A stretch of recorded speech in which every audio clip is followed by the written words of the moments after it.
আল্লাহু আনহা দরজা খুলে দিলে প্রথমে জিব্রাইল আলাহিসাল্লাম ও পরে আজরাইল আলাহিসাল্লাম ঘরে প্রবেশ করলেন। হজরত জিব্রাইল আলাহিসাল্লাম বললেন, হে নবী, আজকে একজন নতুন ফেরেশতা এসেছে, যে ফেরেশতা দুনিয়ার কারো কাছে আসার সময় অনুমতি চান না। আজকে আপনার কাছে অনুমতি চাইছে।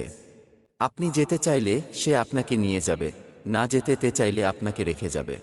নবীজি বললেন, থাকতে চাইলে কত দিন থাকতে পারবো? জিব্রাইল আলাহিসাল্লাম বললেন, আপনার যত দিন ইচ্ছা। নবীজি বলেন, তারপর কি? জিব্রাইল বললেন, তারপর যেতে হবেই, কারণ জীবন যার আছে মৃত্যু তার হবেই। নবীজি বললেন, যেতে যখন হবে তাহলে এখনই আমি আমার আল্লাহর সাথে দেখা করতে চাই। হজরত আজরাইল প্রথমে নবীজির বুকের উপর তার হাতটা রাখলেন।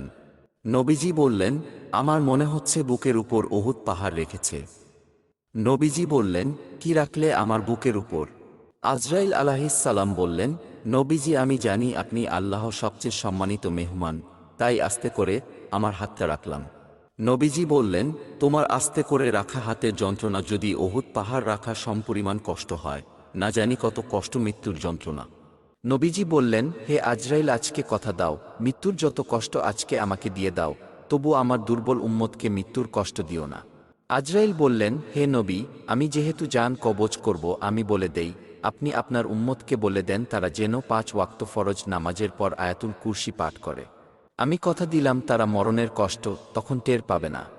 আয়াতুল কুরসির ফজিলত: 1, আয়াতুল কুরসি পড়ে বাড়ি থেকে বের হলে 70,000 ফেরেশতা চতুর্দিক থেকে তাকে রক্ষা করে। 2, এটি পড়ে বাড়ি ঢুকলে বাড়িতে দারিদ্রতা প্রবেশ করতে পারে না। 3, এটি পড়ে ঘুমালে সারা রাত একজন ফেরেশতা তাকে পাহারা দেন। 4, ফরজ নামাজের পর পড়লে তার আর বেহেশতের মধ্যে একটি জিনিসেরই দূরত্ব থাকে, তা হল মৃত্যু, এবং মৃত্যুর আযাব এতই হালকা হয় যেন একটি পিঁপড়ার কামড়। 5, অজুর পর পড়লে আল্লাহর নিকট 70 গুণ মর্যাদা বৃদ্ধি লাভ করে। 6, জান্নাতের দরজা।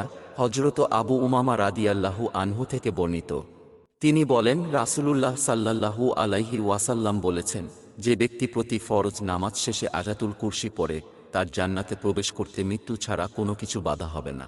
7, মর্যাদা